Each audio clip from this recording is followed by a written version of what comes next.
Welcome to this episode of the Palmetto Guardian. In today's episode, we're talking about generations that are still in the military from 9/11, and we get to speak with a young lady that has a unique story about 9/11.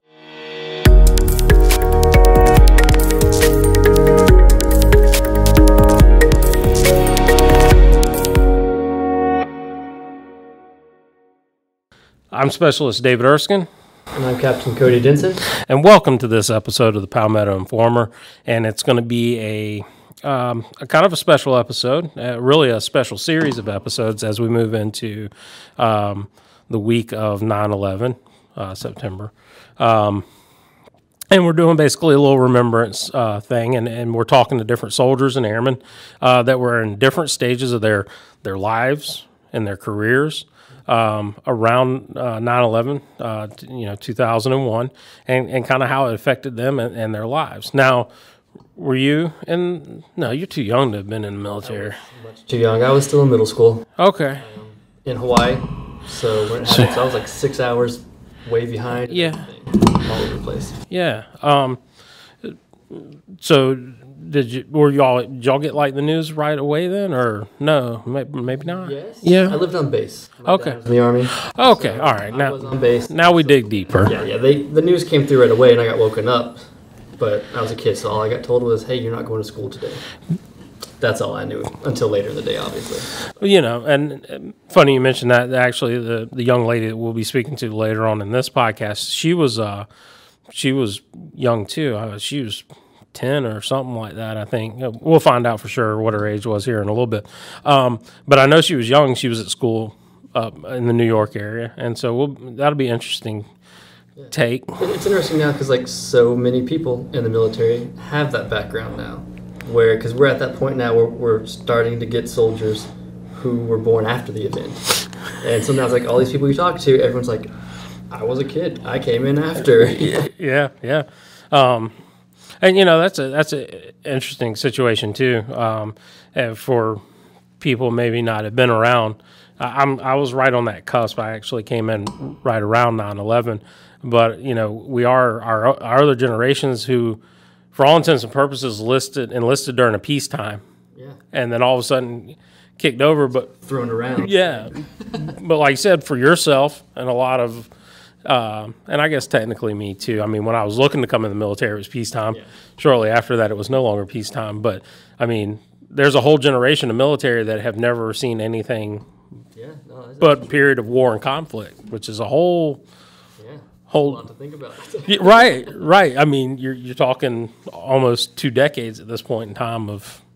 Yeah, I mean, it's all they've known, and then you have the ones who mostly only knew garrison life, and now they have to know combat life too. Yeah, it's like it's a weird situation for everybody. Yeah, and I mean, it's just kind of evolution of where.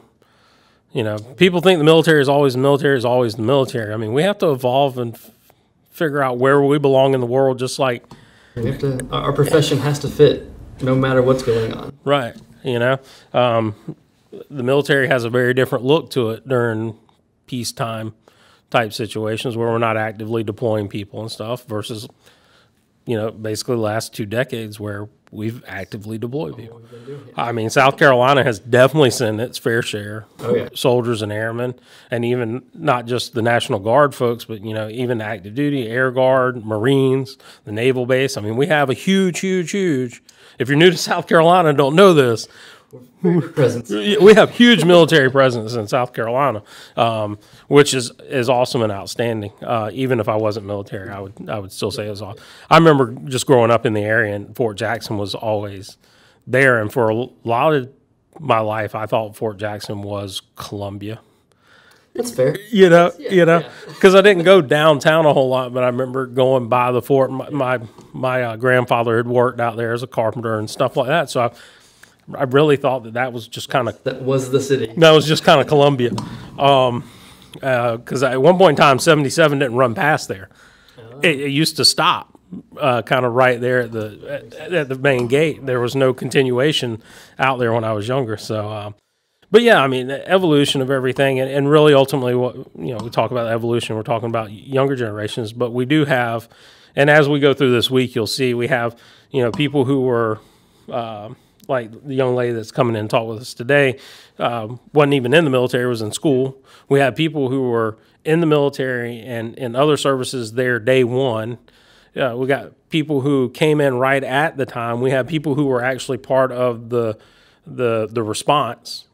No, the initial, Some of the, initial push and holding the ground and stuff like that when we first got involved in the conflict. And you're going to see kind of this weird generational gap. And it's not just Army folks. We got Air, Army. And it's about remembering everybody involved in this whole situation, from the towers, the Pentagon, Pennsylvania Field, and then the mass amounts of military members and families that have been touched, better or worse, for this situation. Yeah, that moment, it spurred so much change, so many different perceptions of when that happened. There's a lot to take in. Now, you mentioned your dad was military, but y'all are obviously, I won't say removed from the situation, but y'all were a chunk away being in Hawaii. Sure. But, I mean, do you have any remembering of kind of how your father reacted and how his life maybe started? Did you see your family dynamics changing a little bit? Yeah, I mean, he obviously got more busy. He was an air defense artilleryman. So, I mean, most of his job was not looking where he was anyways, but looking further out. So they kind of ramped up, especially because, there were planes involved. So who knows what other airborne threat was coming. So his unit was pretty active. So he worked more. And you would notice it just because I actually went to middle school on the base, like, right next to us. There's an Army Air Base right beside Schofield Barracks. Yeah. And so I had to cross the highway to get to the other base for school in the morning, which used to take 10 minutes, which was now a hour and a half to 3 hour long process if you got picked to get searched. Yeah. So everything was, you had less time in the day. I remember that. Yeah. It's just like how we have to get through all of this now just to make sure that everything's safe and okay. Yeah. I mean, because you're talking about, we went from a state where pretty much every military facility around the world for us was at Alpha. And for people who don't know what Force Protection Alpha is, a very, very low level, very chill state. That's the best way I can explain it. Check your driver's license. Cool, come on in. And we were still using stickers on the window, I think. That's right. Yeah, I remember that. Yeah. You went and applied and you got your sticker. They didn't even look at you. Sticker on the car, come on in.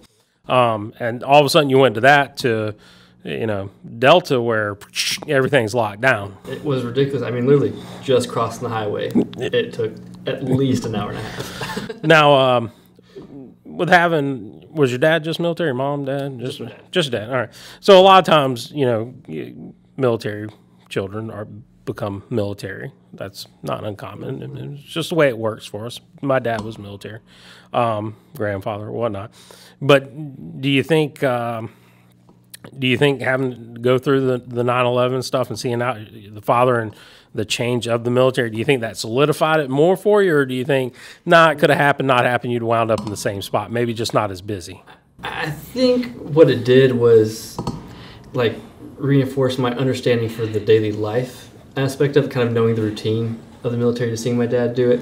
It wasn't so much that it pushed me more. I was already in that lifestyle and comfortable as a kid, so it kind of made sense. Gotcha.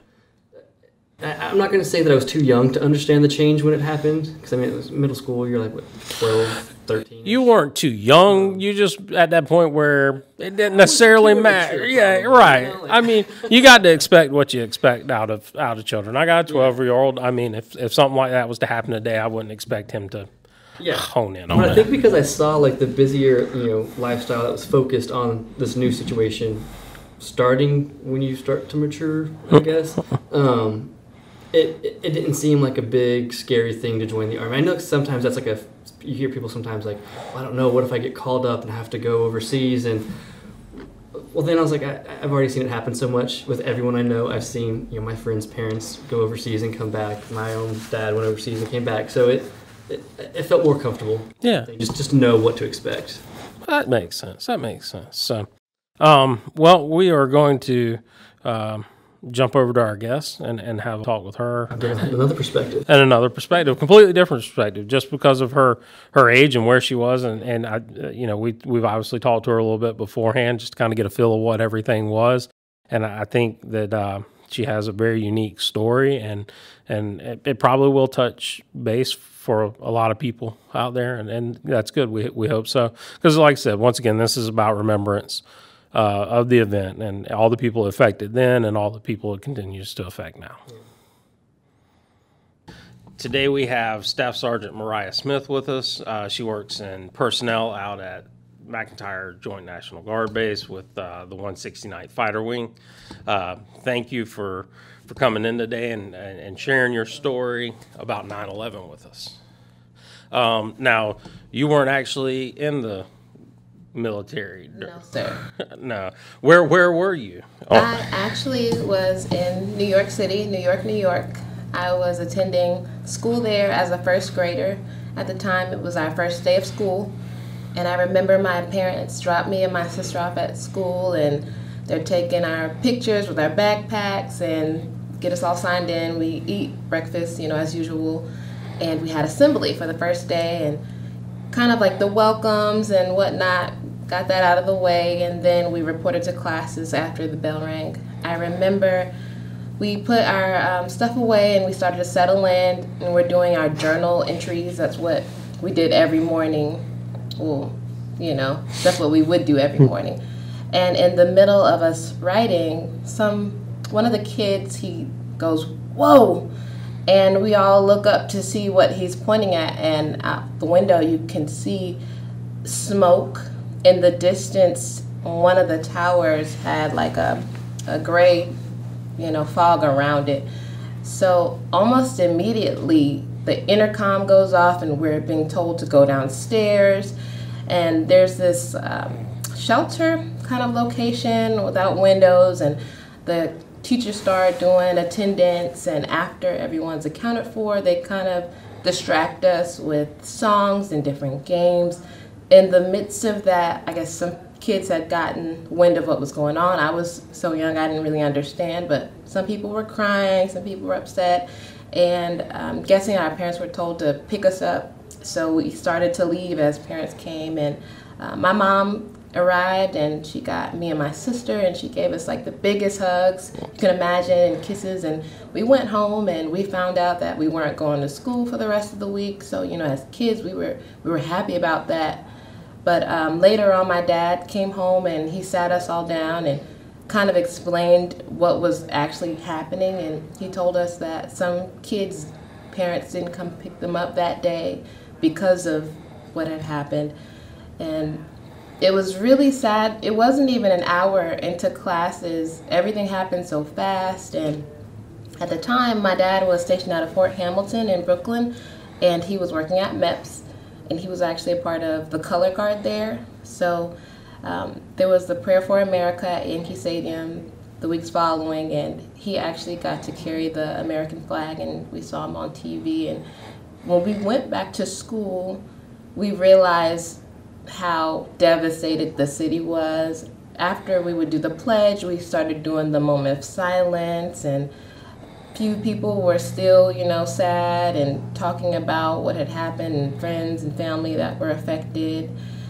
And even the days after, there was still the gray fog around the city. Even though our school wasn't right there, the debris still was in the air for a while. And the city just mourned together, and it brought everyone closer. Now that's a lot to absorb for a 6-year-old, and you might not even at 6, even with being there for it, you might not have understood the magnitude of it at the time. But as you grew up, and you can think back to that moment and being there, how is knowing that kind of changed or reshaped your life as you've moved on? Anything can happen. Life is precious, and you really can't take those moments for granted. Like I said, some of the kids I went to school with, they lost a mom or a dad in that moment. So that could have been the last time I ever saw my dad or my mom, or who knows if, they would have sent a plane into the school building. We all could have lost our lives that day. So it really does put things into perspective for you. Now, what part did that event play with you joining the military? It obviously sounds like you come from a military background, but Did that event help solidify you coming into the military? Definitely. Being a kid and seeing my dad join, he's like my superhero. I'm a daddy's girl. So it kind of like was no question that I wanted to be a part of the military. I'm a Guard member, but it's not like a regular job. Obviously, you know that there's that chance that you can get called upon, and being in the National Guard, we help with some of the, local disasters. But I think I was ready to take on that responsibility and just do something different and, be a help to the country. Now, especially for your situation, you were so close to it when it happened. I mean, you saw it out the window. And now being in the military years later from the event. Speaking of, when did you actually, what year? Because I don't know your age. I know roughly what your age should be, but when did you join? I joined when I was 18, August 22nd of 2013. I had just turned 18, July 30th that year. Okay. So you've been in 6 years then? Yes, sir. Just recently 6 years? Yes. Congratulations. Thank you. Signing back up to do another? Already re-enlisted. Okay, all right. Just had to chat real quick, Yes. thing. But outside of that, how is because not everybody has that experience going into their military career, but since you've been in over the past years, has that initial event affected your military career and how you've come at your military career? It has, and it's like, we go through basic training and we learn the tactical stuff about going to war, but you never think of what could happen right here in South Carolina at home. So it's always in the back of my mind that something could happen, and at that moment I know that I have everything I need to defend, but definitely it has affected me, and it's something that I'll never forget.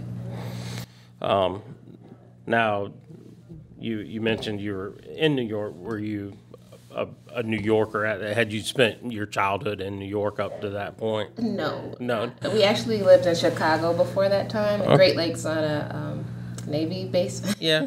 So I lived there 3 years after that. I went to third grade and then moved after graduating. Okay. So I was also in school at the time. I was in middle school, but I was on a military base, so I got to kind of see how things were affected in that sense when it happened, right? Bases locked down. It was harder to move. I was on the Army base, and we had to move over to the base. I was like across the highway, which took like an extra hour of our morning. So with this happening to you being right there, how did that? I mean, that had to have added some perspective also, which helped you move into the military as well, because you were seeing how it affected the civilians. How did you? What did you get from? How did your daily routine change? Well, that day traffic was crazy. Even for New York. Yes, commutes like tripled, doubled.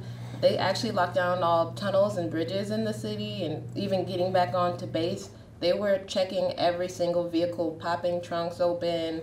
Everybody had to show ID, and I think that's when the gates really started enforcing that heavily. I think before then, just the driver had to show their ID, but after that, it was serious business. Now, you were talking about that and the fact that there was this change at the gates and how the military, and obviously at 6 years old, right? 6 years old, you're not necessarily picking up and putting down all that type of stuff. But now that you have military knowledge and you think back to that day, has your military career changed your perception of that day from what it was initially at all? Do you think you understand more now what was going on that day than what you did, obviously, than what you did just because you're older? But yeah, kind of down that road, had you not become military, how much would it have changed your perspective of that day? Does that make sense? I think I know more of like the insight now, like kind of like the Alpha Bravo, whenever, you're coming through the gate, being vigilant and things like that. I think if I never would have joined, it kind of would have just been an event that happened to the country. I don't think I would have really, really understood all the things that played into it.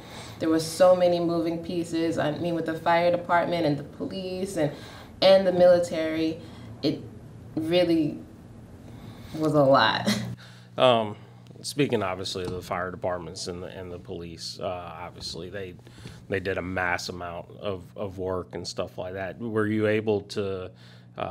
Obviously, you weren't at Ground Zero, but did you get the chance to see some of those folks working and things of that nature in the area, or were you too far out to?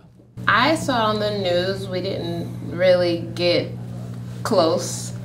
And even the days after, we really weren't trying to go too close to there because we weren't sure what was going to happen or, if it was over, because it was a shock. Yeah. So everyone was kind of like on high alert at the time. Nobody really wanted to, I guess, get too close to the area. People were even afraid to go back to work because they didn't know what was going to happen.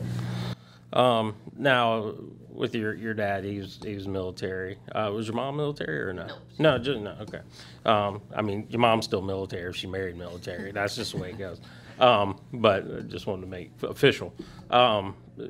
Did your dad have any kind of reaction when especially him being there, and he was fully aware of what the situation was when it happened, and then X number of years later, his little girl goes, "Hey, I'm following your footsteps. I'm going to the military." Did he have any kind of reactions or thoughts? He was happy. He was like, "Okay, if you're gonna join join the Air Force or the Navy. You're my little girl." That's all I got. No. So he was really excited. At the time, he actually was an officer, so he got to enlist me, which was cool. And we both. When I finally got back from training, I had my uniform, and we got to take pictures, and we went to a ball, and then, we both have our, ball gear on. It's cool, because I'm following in his footsteps, and I'm, hopefully my legacy, well, I don't know. I don't have any kids, but, yeah. Just to keep it going. Yeah. I would like to. There you go. Because that's a unique... That's a unique thing that obviously you and your father have, and we always talk about 9/11 on like a national type scale because it was a national event, but down to the individual level, not only are y'all both military, but y'all both experienced this event obviously from different sides. He was in the military at the time. You were young, and you got to see kind of his reaction and what he went through at that point in time. And so, even some positive come out of tragic events, because I imagine this has just even solidified y'all's relationship even further. Yes. So, what else? What else do you think has played into your military career since that day? I mean, we talked about it kind of solidifying and moving you more towards the military, which you were already headed that way but did it give you, I guess, maybe a heightened sense of being in the military type thing? Like you knew, yeah, I'm doing this, but now I'm accelerating it to the next level type thing. Well, I was on the fence with the idea.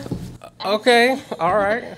But when I got older and the recruiters started coming to school, and it's great. It's a great opportunity, and they make it sound so good. And it's really undeniable.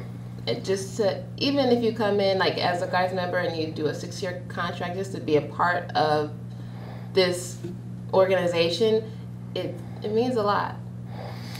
That's good. Well, I'm glad you took time out of your day to come by and tell us the story. It's definitely a unique perspective to have been that age, that close to it. One of the last generations of people who actually are in the military now that were there for that event.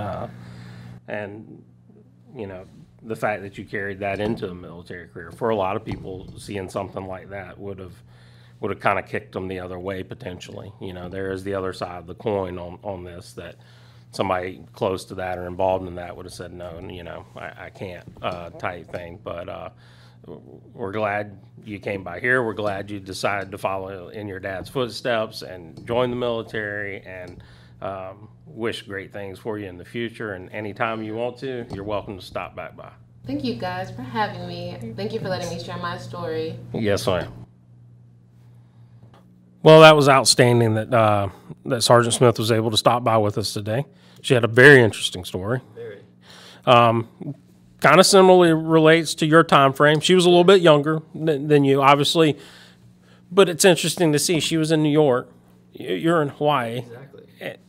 Her dad military, and it still impacted y'all's life.